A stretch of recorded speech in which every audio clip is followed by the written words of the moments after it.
बिस्मिल्लाहिर्रहमानिर्रहीम। बिस्मिल्लाहिर्रहमानिर्रहीम एंड अस्सलाम वालेकुम स्टूडेंट्स। आज हम लोग वेन डायग्राम्स के बारे में पढ़ेंगे। ये आप लोगों के फर्स्ट चैप्टर का लास्ट एक्सरसाइज जो है और लास्ट सॉर्ट ऑफ टॉपिक जो है वो आपके पास ये है। वेन डायग्राम्स एक ब्रिटिश आपके पास लॉजिशियन था, फिलोसोफर था, जॉन वेन, उसने इंट्रोड्यूस किए थे स्टार्ट में, और उसी जॉन वेन के नेम की वजह से फिर ये वेन से मशहूर हो गया वेन डायग्राम। और तो इसने खुद इसको वेन डायग्राम नहीं कहा था, ये एक और आपके पास लॉजिशियन था जिसने फिर इसको अपनी बुक में वेन डायग्राम यानी जिसने इसको दरियाफ्त किया था उसके साथ मंसूब कर लिया। And we are using it till date by the name of Venn diagrams. अच्छा, वेन डायग्राम्स होते क्या हैं? वेन डायग्राम्स आपके पास सेट्स के जो ऑपरेशंस हैं, जिस तरह हम लोगों ने पढ़े हैं अभी लास्ट 4 एक्सरसाइजेज में तकरीबन हम लोगों ने सेट्स के बारे में ही पढ़ा। सेट्स के दरमियान जो ऑपरेशंस थे, union, intersection, difference, subset, superset etcetera, बहुत सारी चीज़ें थी हमने पढ़ी। उन सब को डायग्रामेटिकली शो करने को वेन डायग्राम्स कहते हैं। सिंपल से अल्फाज में ये इसकी डेफिनेशन है। सेट्स के दरमियान ऑपरेशंस को, सेट्स के दरमियान रिलेशंस को डायग्रामेटिकली शो करने को हम क्या कहते हैं? वेन डायग्राम्स करते हैं। वेन डायग्राम्स आप लोग अभी जो आपके कोर्स में है और आपको एक्सरसाइज में है, वो आपके पास जो ऑपरेशंस हैं वो है यूनियन के बारे में, इंटरसेक्शन के बारे में, डिफरेंस के बारे में एंड कम्प्लीमेंट के बारे में। और दो कम्प्लीमेंट और डिफरेंस थोड़ा सा रिलेटेड है, तो 3 मेजर आपके पास जो इसमें रिलेशंस हैं उसके दरमियान हम लोग वेन डायग्राम किस तरह क्रिएट करेंगे इन 3 रिलेशंस के लिए, और कौन कौन से केस में किस किस किस्म का डायग्राम आएगा उसके बारे में हम लोग पढ़ेंगे। सो स्टार्ट करते हैं यूनियन से। यूनियन में वेन डायग्राम, अगर आपके पास 2 सेट्स का यूनियन हो रहा है तो कितने केसेस होते हैं फर्स्ट ऑफ ऑल, और फिर उन सेपरेट केसेस के लिए आप लोग सेपरेटली वेन डायग्राम किस तरह बना सकते हैं उस पर बात करते हैं। चलें स्टार्ट करते हैं यूनियन ऑफ सेट्स के लिए वेन डायग्राम्स। सबसे पहले हम लोग वेन डायग्राम बनाते किस तरह हैं उसके डायग्राम की तरफ आ जाते हैं। वेन डायग्राम बनाने के लिए सबसे पहले आप एक लार्ज रेक्टेंगल बनाते हैं, और रेक्टेंगल ये जो होता है ये अक्सर में यूनिवर्सल सेट का होता है, यूनिवर्सल सेट होता है। अच्छा, ये होता क्या, इसमें हम बात करते हैं अभी। अगर आपसे मैं कहूँ कि सिर्फ एक सेट है, सेट ए, नंबर्स मैं नहीं लिखता उसमें, या चले लिखने 1 2 3 डिजिट्स हैं, और इसका सिर्फ मैं एक सेट का कह रहा हूँ, सिर्फ सेट, यूनियन वगैरह की मैं बात नहीं कर रहा। इस सेट का आपको मैं कहूँ कि वेन डायग्राम बने तो आप क्या करेंगे? सबसे पहले यूनिवर्सल सेट बनाएंगे, और उसमें जो आपको रिक्वायर्ड सेट दिया हुआ है सेट ए, इसके लिए एक सर्कल बनाएंगे, उसका नाम लिखेंगे ए, और फिर उसमें जो एलिमेंट्स है वो आप लिख लेंगे 1 2 3। ये आपके पास वेन डायग्राम हो जाता है किसका? सेट ए का। सिर्फ अगर मैं आपको कोई सेट है। अभी यूनिवर्सल सेट हम लोग क्यों बाहर बनाते हैं इसकी रीज़न देख लें। जब भी हम लोग ये सेट बनाते हैं 1 2 3 अगर आपको यहाँ पर देखो 1 2 3 ए में मौजूद है, लेकिन अगर आप गौर से देखें तो ये 1 2 3 असल में एक ऐसा बहुत बड़ा सेट मौजूद है, ना ख़त्म होने वाला, जिसमें नेचुरल नंबर आ जाते हैं, होल नंबर आ जाते हैं, रियल नंबर आ जाते हैं, जिसमें भी 1 2 3 मौजूद है आपके पास। कहने का मतलब क्या है कि यहाँ पर जो हम लोग सेट्स यूज़ करते हैं क्वेश्चंस में, 1 2 3 हमने छोटा सा सेट लिया जिसमें सिर्फ 3 डिजिट्स हैं हमारे पास, लेकिन असल में 1 2 3 जो हैं ये कहाँ पर मौजूद हैं? ये एक बड़े सेट में भी मौजूद हैं, चाहे वो आपके पास इंटीजर्स का सेट है, चाहे आपके पास होल नंबर्स का सेट है, चाहे आपके पास वो नेचुरल नंबर्स का सेट है, चाहे वो रियल नंबर्स का सेट है।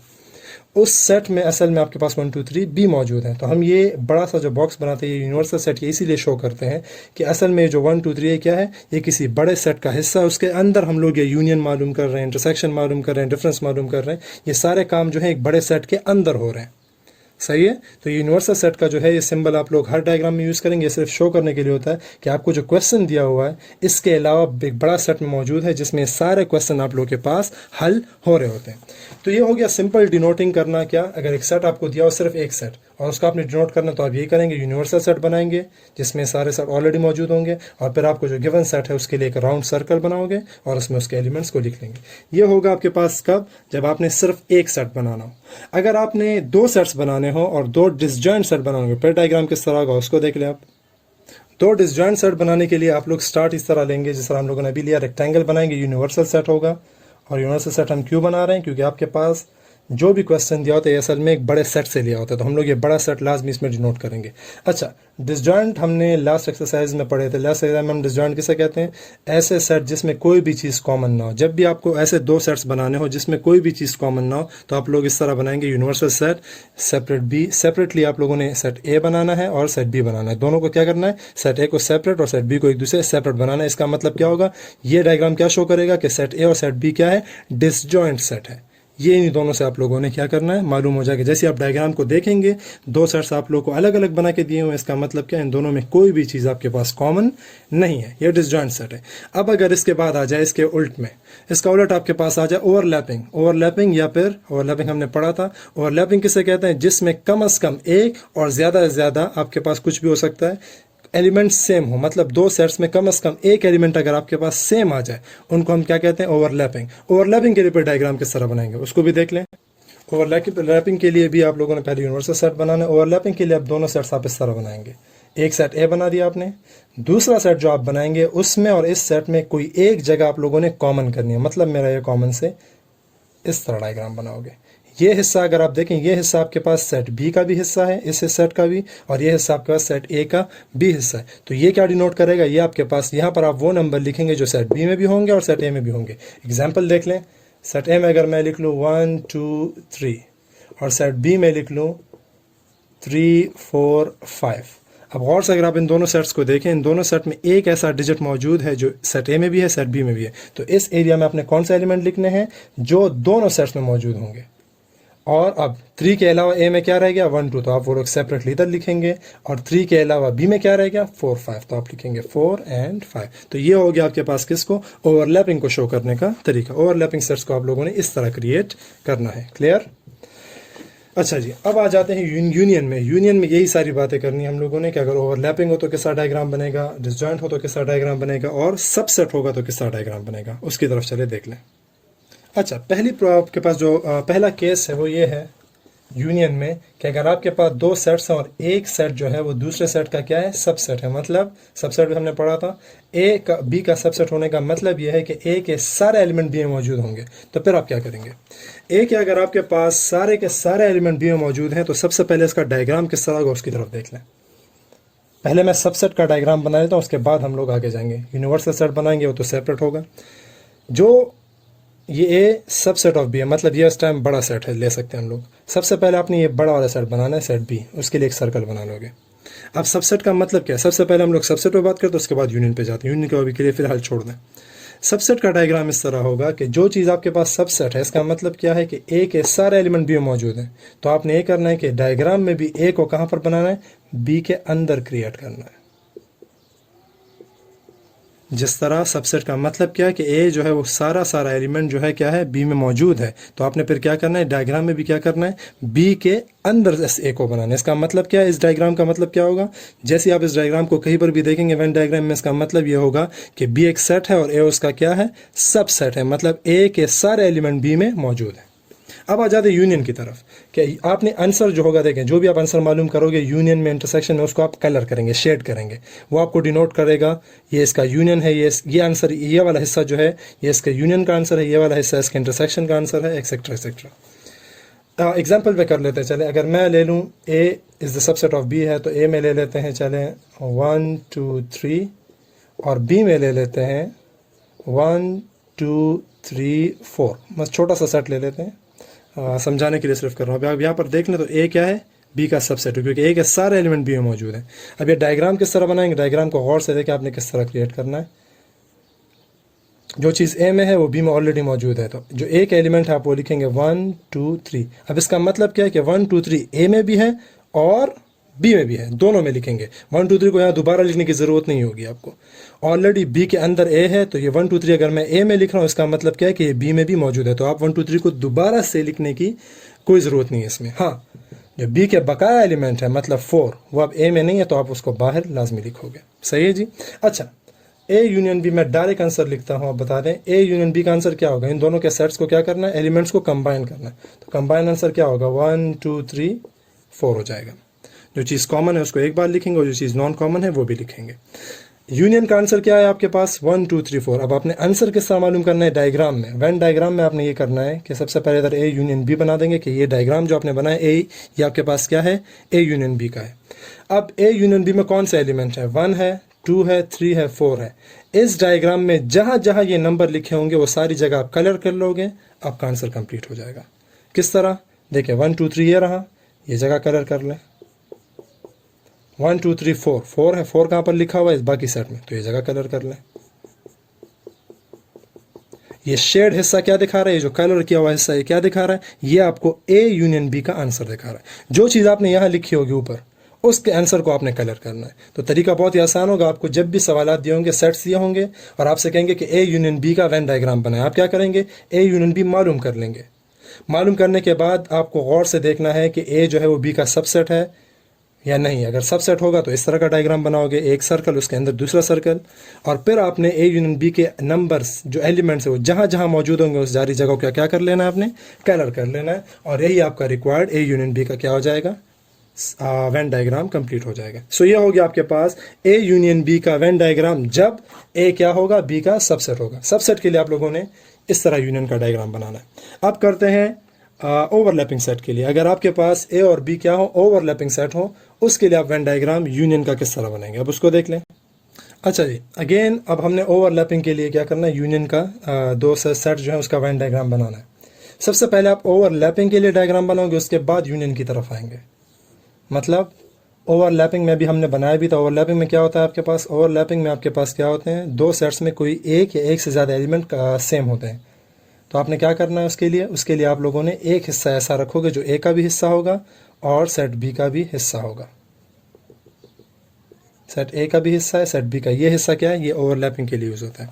अच्छा, अब यूनियन का आंसर क्या होगा, यूनियन को देख लें। अगर मैंने दो सेट्स का यूनियन लेना है, अगेन एग्जाम्पल से ही करते हैं, एग्जाम्पल से आप लोग को ज़्यादा क्लियर हो जाएगा।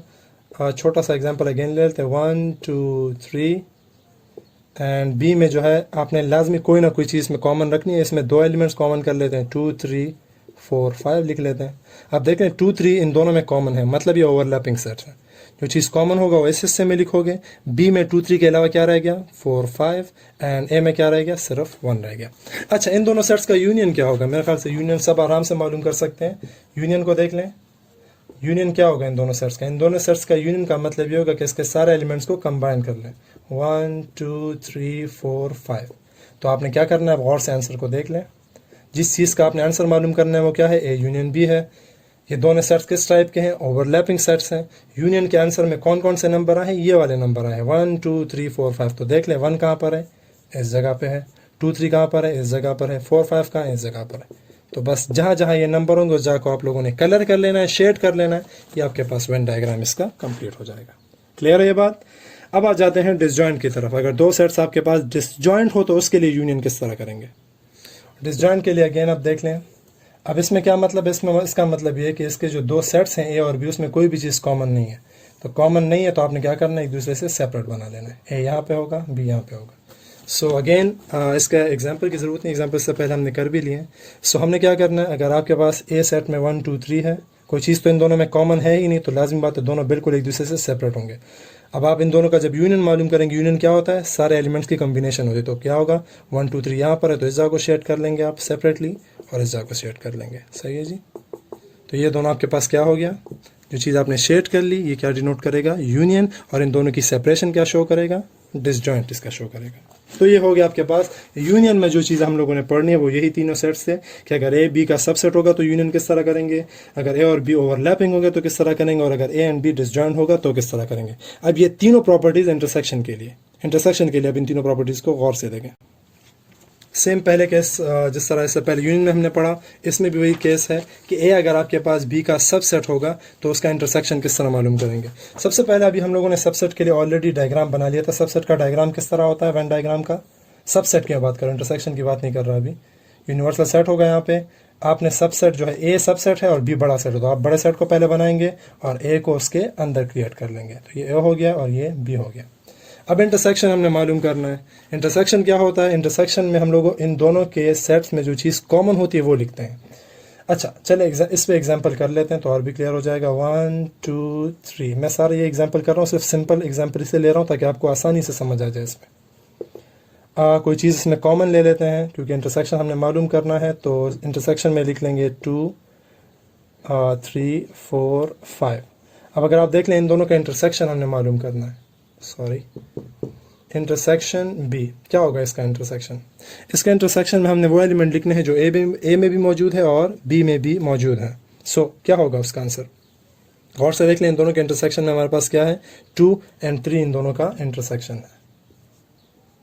2 और 3 क्या होगा, इन दोनों का इंटरसेक्शन होगा। अब सॉरी, इसमें मैंने सबसेट की बात यूज़ नहीं की, एक चीज़ रह गया मुझसे। ये सबसेट वाले एग्जांपल हम कर रहे हैं। A is the subset of B, इसका मतलब ए के सारे एलिमेंट इसमें होने चाहिए, ए के सारे एलिमेंट इसमें होने चाहिए। मिस्टेक हुई मुझसे, 1 बी इसमें लिखेंगे। अब अगर आपने इन दोनों का इंटरसेक्शन मालूम करना है, इंटरसेक्शन में इन दोनों में क्या चीज़ कॉमन है, जो ये वाला सेट है ये सारा का सारा इसमें मौजूद है, तो यही इसका क्या होगा, इंटरसेक्शन होगा। 1 2 3 क्या हो जाएगा, इसका इंटरसेक्शन होगा। अच्छा जी, अब इसका इंटरसेक्शन का अगर हमने डायग्राम बनाना है तो वो क्या होगा। सबसे पहले ये सेट्स की बातें जो है पूरी कर लें। ए में क्या चीज़ है और बी में क्या चीज़ कॉमन है, 1 2 3। अगर 1 2 3 ए में भी है तो इसका मतलब बी में भी है। बी में और क्या मौजूद है, 4 और 5। अच्छा जी, इंटरसेक्शन का आंसर क्या है आपके पास, 1 2 3। सिर्फ सेट ए को आप कलर कर लेंगे, ये हो जाएगा आपके पास Venn diagram of A intersection B. कब, जब आपके पास एक सेट दूसरे सेट का सबसेट होगा। तो जो सेट आपके पास इस सेट का यानी जो छोटा सेट है, जो सबसेट है, उसको कलर कर दो, ऑटोमेटिकली इंटरसेक्शन वाला आंसर आपके पास आएगा। ये डायरेक्टली आएगा।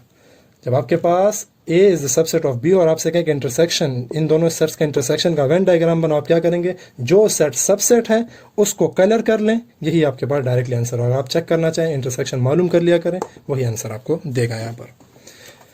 अच्छा जी, इसके बाद आ जाता है आपके पास ओवरलैपिंग के बारे में। तो ओवरलैपिंग के सेट्स के इंटरसेक्शन भी देख लें। अच्छा, सेकेंड है आपके पास ए एंड बी, अगर आपके पास क्या हो, ओवरलैपिंग हो। ओवरलैपिंग के लिए आप क्या करेंगे, ओवरलैपिंग के लिए भी हमने बनाया कि आपके पास ऐसे दो सेट्स ओवरलैपिंग कहलाएंगे जिसमें आपके पास कोई चीज़ कॉमन हो। तो कॉमन के लिए आप क्या करेंगे, एक छोटा सा हिस्सा दोनों सेट्स में शामिल कर देंगे। अच्छा जी, अभी ओवरलैपिंग है। ओवरलैपिंग में आपके पास ये हिस्सा कौन सा होता है, जो चीज़ दोनों में कॉमन हो। इंटरसेक्शन किसे कहते हैं, इसी चीज़ को तो इंटरसेक्शन भी कहते हैं। इंटरसेक्शन किसे कहते हैं, दो सेट्स में जो कॉमन हिस्सा होता है उसको कहते हैं। तो अगर आपके पास ये नंबर इस तरह होते हैं 1 2 3 4 5 6, मतलब 3 और 4 वो हिस्सा होता जो ए में भी है और बी में मौजूद है। तो यही बात ओवरलैपिंग का मतलब हुआ, लेकिन यही मतलब इंटरसेक्शन का भी है। इंटरसेक्शन में कौन सा एलिमेंट होते हैं, वही एलिमेंट आपका इंटरसेक्शन में होते हैं जो दोनों सेट्स में हो। तो अगर मैं आपको कहूँ कि इंटरसेक्शन का डायग्राम बने, तो आपने क्या करना है, जो हिस्सा ओवरलैपिंग में है, ओवरलैपिंग करने की वजह से जो हिस्सा कॉमन आ रहा है, इसमें जो नंबर है इसको कलर कर दो, यही आंसर आपका इंटरसेक्शन का भी होगा। अगर आप इसको एग्जाम्पल पे करते हैं तो एग्जाम्पल पे कर भी लें, जब भी आप इंटरसेक्शन मालूम करेंगे वो यही हिस्सा होगा जो इन दोनों हिस्सों में कॉमन है। तो ये हो जाएगा आपके पास इंटरसेक्शन का diagram when the two sets are overlapping sets. अब डिसजॉइंट है, डिसजॉइंट के लास्ट इसका वो है, डिसजॉइंट को भी देख लें। डिसजॉइंट का मतलब क्या होता है, डिसजॉइंट में आपके पास ऐसे सेट होते हैं जिसमें कोई भी चीज़ कॉमन ना हो, इसमें कोई भी चीज़ क्या हो, कॉमन ना हो। तो कॉमन जब नहीं तो हम लोग क्या करते हैं, सेट्स को एक दूसरे से दूर बनाते हैं। अब अगर आप देख लें, डिसजॉइंट किसे कहते हैं, जिसमें कोई चीज़ कॉमन ना हो। अगर किसी चीज़ में, किसी दो सेट्स में सॉरी, अगर कोई चीज़ कॉमन ही नहीं है तो उसका इंटरसेक्शन क्या आएगा, एम्प्टी आएगा। तो अगर मैं आपसे कहूँ कि दो डिसजॉइंट सेट का इंटरसेक्शन का डायग्राम बनाए तो क्या होगा, कोई भी चीज़ आप लोगों ने कलर नहीं करनी। क्यों, क्योंकि आपके पास इन दोनों सेट्स में कोई चीज़ कॉमन ही नहीं है। जब चीज़ कॉमन ही नहीं है, एम्प्टी सेट है, तो एम्प्टी सेट को यहाँ पर शो करने की ज़रूरत ही नहीं है। अगर ये सेट आपके पास बना हो, सिर्फ ये सेट आपको दिया हो, तो इसका मतलब क्या होगा कि दो डिसजॉइंट सेट्स हैं जिनका इंटरसेक्शन क्या है, एम्प्टी सेट है। यही मतलब आएगा आपके पास। डायग्राम को देखते ही डायरेक्ट आपको पता चल जाएगा, बल्कि मेनली आप देखेंगे तो आपको ये पता चलेगा कि ये दोनों डिसजॉइंट है। डिसजॉइंट का फिर यही मतलब होता है कि आपके पास क्या है, इन दोनों का इंटरसेक्शन क्या है, एम्प्टी सेट है। तो ये हो गया इंटरसेक्शन ऑफ सेट्स का डायग्राम जब आपके पास ए बी क्या हो, डिसजॉइंट सेट्स हों। अब कर लेते हैं डिफरेंस पे बात कर लेते हैं, और कंप्लीमेंट तकरीबन एक चीज़ है, इन पे बात कर लेते हैं। इंशाल्लाह फिर एक्सरसाइज की तरफ बात करते हैं। डिफरेंस में भी वही केसेस होंगे। पहला केस आपके पास क्या है कि ए अगर आपके पास बी का क्या होगा, सबसेट होगा। सबसेट के लिए हम क्या करते हैं, पहले सेट बी बनाएंगे और उसके अंदर सेट ए बना देंगे। अच्छा जी, तो अब डिफरेंस मालूम करते हैं। ए माइनस बी, हम लोग ए माइनस बी इस वक्त करें तो गौर से इस डिफरेंस को देखें। अगर ये बी माइनस ए होता फिर हम किस तरह करते, ए माइनस बी है तो आप किस तरह करेंगे। यहाँ जगह चेंज करने से यहाँ आंसर पे डिफरेंट आपके पास फ़र्क पड़ेगा। ए माइनस बी हम लोगों ने मालूम करना है। अगर आप कहीं एग्जाम्पल कर लेते हैं, चलो एग्जाम्पल करेंगे। ए है आपके पास 1 2 3 एंड लेट्स से 4, और ये क्या है, बी का सबसेट है। तो बी में आपके पास ये चारों एलिमेंट होने चाहिए। सही है जी, ये अब क्या है, बी का सबसेट है। 1 2 3 4 कहाँ आएगा, 1 2 3 4 यहाँ पर आएगा। 1 2 3 4 इसका मतलब बी में मौजूद है। बी में इजाफी क्या है, 5। माइनस अगर आपको याद हो, माइनस का तरीका क्या होता है, यहाँ से मैं डायरेक्ट आंसर लिखता हूँ ताकि आपको डिफरेंस हम लोगों ने बहुत मरतबा कर लिया, तो उम्मीद है याद होगा सबको। सेट ए का हर वो एलिमेंट जो सेट बी में नहीं है वो आंसर होगा आपका। सेट ए का हर एलिमेंट जो बी में नहीं है वो आपके पास आंसर होना चाहिए। तो यहाँ पर मुझे बता दें, ऐसा कोई एलिमेंट है सेट ए का जो सेट बी में ना हो? नहीं है आपके पास। सबसेट का तो मतलब ये है कि ए जो है सारा का सारा बी में मौजूद होगा। तो इसका माइनस का आंसर क्या आ जाएगा? एम्प्टी सेट आएगा। और जब भी आपके पास एम्प्टी सेट आएगा, आप लोगों ने वेन डायग्राम में कुछ भी कलर नहीं करना, इसी तरह इस डायग्राम को छोड़ देना है। ये क्या हो गया आपके पास? ए माइनस बी का वेन डायग्राम कंप्लीट हो गया। समझ आए इस बात की? अब क्या करते हैं, अगर इसी एग्जाम्पल को करते हैं, इसी एग्जाम्पल में अगर मैं बी माइनस ए माइनस का सॉरी ऐसे करूं कि चले बी माइनस ए कर लेते हैं, हाँ बी माइनस ए कर लेते हैं। बी माइनस ए पे आपके पास आंसर क्या आएगा? बी माइनस ए पे इसको देख लें, बाकी हिस्सा इस तरह सही है। A is a subset of B, वो बाकी मुकम्मल बातें ठीक है। अगर बी माइनस ए हम मालूम करेंगे, अब क्या आंसर होगा? बी माइनस ए का मतलब क्या है कि बी का हर एलिमेंट जो ए में नहीं है वो लिखें। बी का हर एलिमेंट जो ए में नहीं है अब वो लिखें। अब देखें इसमें बी माइनस एम और ए माइनस बी का ऑटोमेटिकली डायग्राम डिफरेंट होगा। 1 इसमें भी है, इसमें भी मौजूद है, नहीं लिख सकते। 2 इसमें है, इसमें भी मौजूद है। 3 भी इसमें है, 4 भी दोनों में मौजूद है। 5 बी में है लेकिन ए में नहीं है, तो आप क्या करेंगे? 5 लिख लेंगे। अब मुझे बताएं इस डायग्राम में 5 कहाँ लिखा हुआ है? ये हिस्सा लिखा हुआ है। तो आपने क्या करना है? सेट बी का जो बाहरी हिस्सा है, मतलब ए के अलावा जो हिस्सा है, उसको कलर कर लेना है। ये अब क्या शो करेगा आपको? ये अब आपके पास ए माइनस बी की जगह क्या शो करेगा? बी माइनस ए। तो ये फ़र्क हो गया ए माइनस बी के डायग्राम का और बी माइनस ए के डायग्राम का। क्लियर? ये हो गई आपके पास A is the subset of B when finding B minus A. अब कर लेते हैं ओवरलैपिंग सेट्स के लिए। ओवरलैपिंग की बात कर लेते हैं, तो थर्ड वन है आपके पास। ओवरलैपिंग के लिए अब डिफरेंस क्या होगा? ओवरलैपिंग में क्या होता है? एक हिस्सा आपके पास कॉमन कर लेंगे इसमें, सही है। अब इसमें ये बात होगी, मैं डायरेक्टली कर लेता हूँ इसको। जो आप लोग मालूम कर रहे हैं, अगर हम लोग ए माइनस बी मालूम कर रहे हैं, तो आपने क्या करना है? कॉमन और बी हिस्से को छोड़कर ये बाकी हिस्सा कलर कर लेना है। आप इसको एग्जाम्पल पे कर भी सकते हैं, एक्सरसाइज में एग्जाम्पल आएंगे तो और भी क्लियर हो जाएगा। अभी तो सा टाइम ले रहा है तो इसलिए हम इसको डायरेक्ट कर लेते हैं। अगर ये मैं बी माइनस ए कर रहा होता तो फिर ये कॉमन हिस्सा और ए को आप छोड़कर ये बाकी हिस्सा कलर कर लेंगे। ये आपके पास क्या होगा? डिफरेंस ऑफ ओवरलैपिंग सेट्स का आंसर होगा। सही है जी। लास्ट इसका डिसजॉइंट रहेगा, डिसजॉइंट को भी देख लें। डिसजॉइंट सेट्स के लिए आपके पास क्या होंगे? दोनों सेट्स एक दूसरे से मुकम्मल सेपरेटली बनाएंगे। अब इसका ए माइनस बी क्या होगा? अगर मैं ए से बी को माइनस कर रहा हूँ, इसका मतलब क्या है कि ए के सारे एलिमेंट जो बी में नहीं है। तो डिसजॉइंट का तो मतलब ये होता है कि ए जो है वो सारा का सारा बी में नहीं है। तो आप क्या करेंगे? जिसका आप डिफरेंस मालूम कर रहे हैं, मतलब जो सेट आप पहले लिख रहे हैं उसको कलर करेंगे। अगर ये बी माइनस है तो हम क्या कर लेते हैं? बी को शेड कर लेते हैं। तो ये होता है आपके पास difference of two sets when the two sets are disjoint. Last जो टॉपिक है उसके कॉम्प्लीमेंट ऑफ द सेट, वो पढ़ लेते हैं। उसके डायग्राम पे क्या होगा? अच्छा जी, कॉम्प्लीमेंट ऑफ अ सेट है तो इसमें सिर्फ एक ही वो होगा, एक ही केस है इसमें। आपने एक सेट का कॉम्प्लीमेंट बनाया और मैं ले लेता हूँ, चलें यूनिवर्सल सेट है, 1 से लेकर 10 तक नंबर है उसमें, और ए आपके पास है 1 2 3। आपने इसका एक कम्प्लीमेंट मालूम किया। ए कम्प्लीमेंट क्या होता है? U minus A, U minus A. आपको मैं पहले ही बता चुका हूँ, ओल्ड एक्सरसाइज में, लेक्चर्स में भी आपको बता चुका हूँ कि जो चीज़ ए कम्प्लीमेंट का मतलब क्या होता है? वो सारे एलिमेंट यूनिवर्सल सेट के, वो सारे एलिमेंट जो ए में नहीं है। मतलब जो चीज़ एक कम्प्लीमेंट में होगी वो ए में नहीं हो सकती, और जो चीज़ ए में होगी वो एक कम्प्लीमेंट में बिल्कुल भी नहीं हो सकती। यूनिवर्सल सेट के एलिमेंट्स की मैं बात कर रहा हूँ। यूनिवर्सल सेट का जो एलिमेंट ए में होगा वो एक कम्प्लीमेंट में नहीं हो सकता। 1 2 3 के अलावा यूनिवर्सल सेट में क्या है आपके पास? 4 5 6 7 8 9 एंड 10। आप इसको मालूम भी कर सकते हैं, यू माइनस से जब मालूम करोगे यही आंसर आएगा। अब इसका डायग्राम किस तरह होगा? डायग्राम को देख लें। डायग्राम के लिए आपने यूनिवर्सल सेट देखें। अब इसमें यूनिवर्सल सेट यूज़ हो रहा है यहाँ पर डिफरेंस मालूम करने के लिए, तो इसके डायग्राम में भी यूनिवर्सल सेट यूज़ करेंगे हम लोग। अगर हमने मालूम करना है ए कम्प्लीमेंट, ए कम्प्लीमेंट का हमने क्या मालूम करना है? वेन डायग्राम मालूम करना है। यहाँ पर ए कम्प्लीमेंट लिख लें। तो आप सबसे पहले ए कम्प्लीमेंट का आंसर देखेंगे, वो कहाँ पर है? यूनिवर्सल एक सेट है जिसमें आपके पास क्या है? 10 डिजिट्स हैं इस टाइम, इस सवाल में। और यूनिवर्सल सेट के अंदर क्या है? एक और सेट है ए। यूनिवर्सल सेट के अंदर एक और सेट है ए। ए में क्या है? 1 2 3। यूनिवर्सल सेट में क्या है? 1 2 3 4 5 6 7 8 9 एंड 10। अब मुझे बता दें ए कम्प्लीमेंट क्या है? 4 है, 5 है, 6 है, 7 है, 8 है, 9 है, 10। तो ये कहाँ पर लिखे हुए हैं नंबर? ये बाहरी हिस्से पे लिखे हुए हैं। ये सर्कल के बाहर का जितना एरिया जब आप ये कलर कर लेंगे, ये शेड कर लेंगे इस तरह, ये क्या बन गया आपके पास? ए कम्प्लीमेंट का आंसर हो गया।